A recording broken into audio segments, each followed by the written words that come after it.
Merci à vous tous aussi d'être là. Je voulais commencer par les vœux.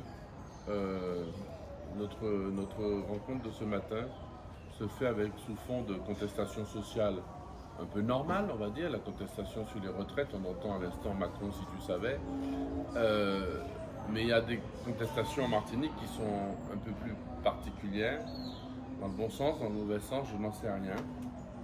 Euh, Lorsque nous avons été reçus j'ai organisé cette année, en septembre dernier, en octobre, pardon, un pèlerinage avec des hommes politiques, des hommes et femmes, pardon, il y avait surtout des femmes, il y avait aussi un homme au moins, engagés, militants politiques, où voilà, j'avais invité tout le monde, certains ont répondu à l'appel, et la première question qu'on nous a posée au Vatican, aux responsables du dicastère de la culture, des Martiniquais, qui êtes-vous?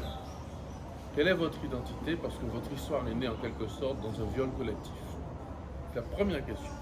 Et là, j'ai vu c'est une vingtaine d'élus se redresser et soudain, voilà, au cœur du Vatican, un responsable international qui nous pose cette question sur notre identité.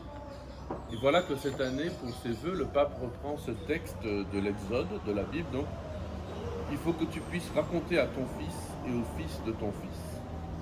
Et il dit que c'est dans l'histoire, en racontant les choses, donc il s'adresse aux journalistes, aux communicants en général, c'est en racontant les choses, en prenant l'héritage de la mémoire, que la communication prend son sens. Le livre de l'Exode, c'est ça, hein, en racontant les choses, dire l'histoire, dire ce qui s'est passé. On peut aller plus loin, dire la vérité.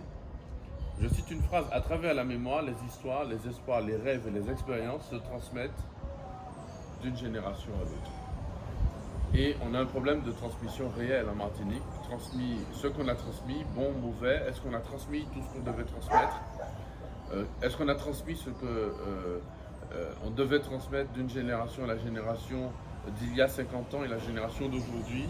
J'ai de sérieuses questions à me poser. Je regarde un reportage hier qui datait des années 80, de l'année 80, 17 janvier 80, sur YouTube, qui s'appelle Martinique drôle de France.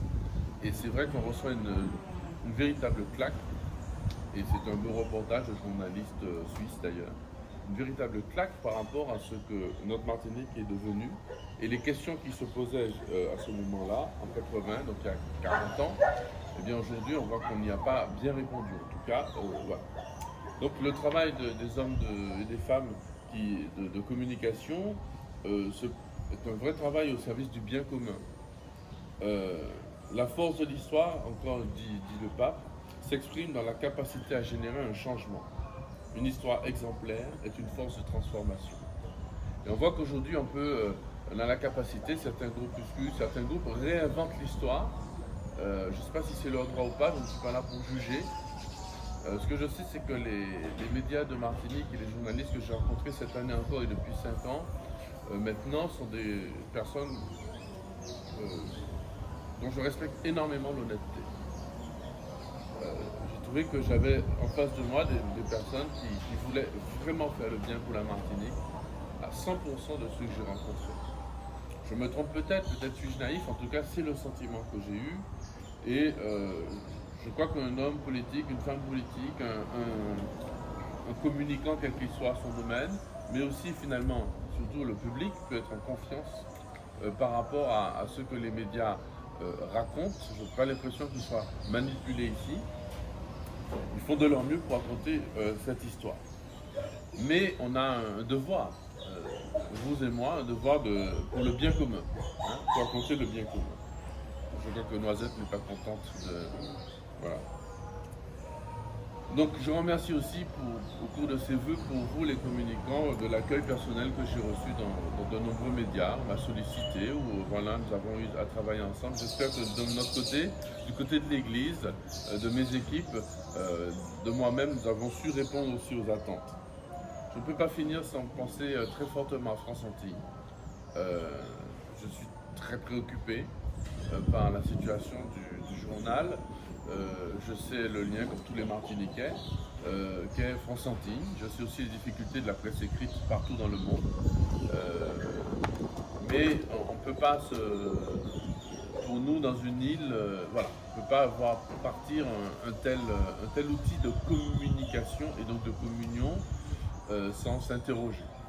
Je me rappelle comment on a été capable pour ATV voilà, de se mobiliser, d'être préoccupé pour une télé. Bon, et c'était bien, j'en faisais partie. Je pense que Constantine mérite aussi plus que notre respect, c'est notre histoire et notre bien commun qui s'inscrit.